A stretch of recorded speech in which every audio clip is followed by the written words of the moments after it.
It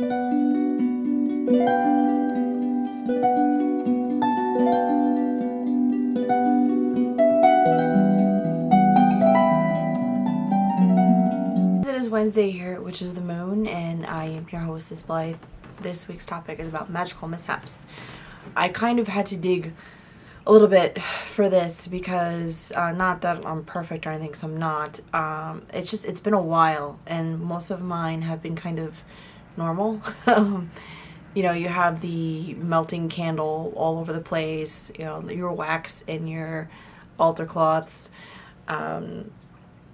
charcoal. Be very, very, very careful with your charcoal.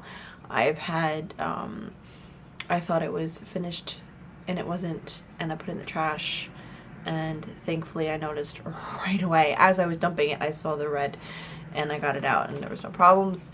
I see that as all kind of normal stuff. I do have two examples of things that I did that you have to, one of them you have to watch for, and the other one is just kind of something that happened. So the first one is I was doing a spell with a figural candle. It was a pretty tall candle, and this spell required you to burn it, and I think it was 9 days. So you'd burn a little bit of it every day, and you would say your same, your words, your whatever it is that you're working on every day at the same time. Now, I was doing this before work. So I would work at night. Before work, I would do this, and then I would let it burn for a little bit. One day, I went to work without putting it out.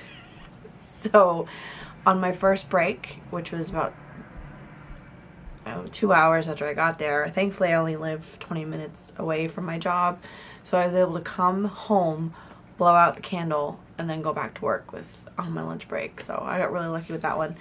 But there was a little bit of a mess. It wasn't too bad, but there was a little bit of a mess, and I tend to forget about my candles because and since then I usually use the glass encased candles, because if that happens again, there's a lot less likely chance of something happening.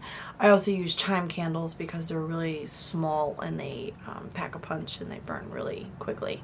So keep that in mind. Don't leave your candles unattended or you will have a mess, or worst case scenario, a fire, and you don't want that. So another mishap, this may end up being kind of a long story.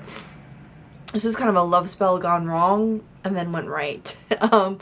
I was seeing somebody, and it wasn't for very long, but I liked him and I thought we kind of clicked, but he just disappeared, and which happens. And so I had made candles beforehand that focused on love and lust. I took my my glass encased candles, melted the wax down, put in my oils and herbs and stuff, and I had them all ready to go, just for the heck of it.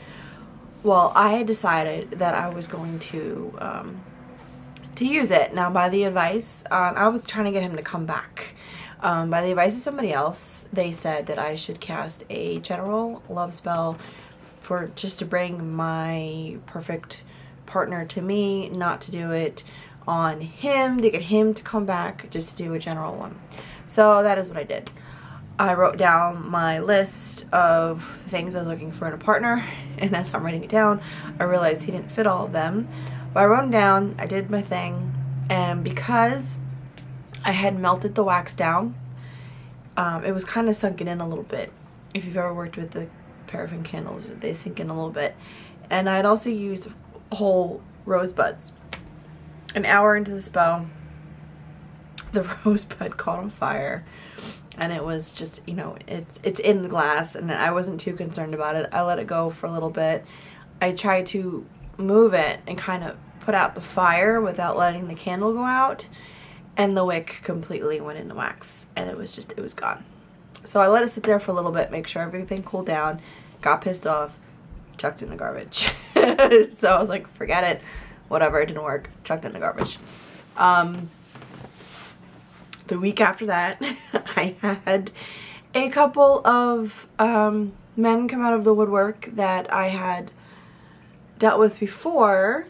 They were friends of mine, wanted nothing to do with them in a romantic way, and they were just looking for a physical relationship, and this happened. This was about 3 different people in a week, and I realized on my list I never wrote that I wanted a commitment. So yeah, I had to dismiss that and laugh at myself. I'm like, alright, I got the hint. Next time if I decide to do this again, I'm going to write commitment on the petition paper. Well, 2 months later, things developed with my boyfriend now, and we've been together for I guess officially a year and a half. Things started about a year and a half ago. That's how long this has been.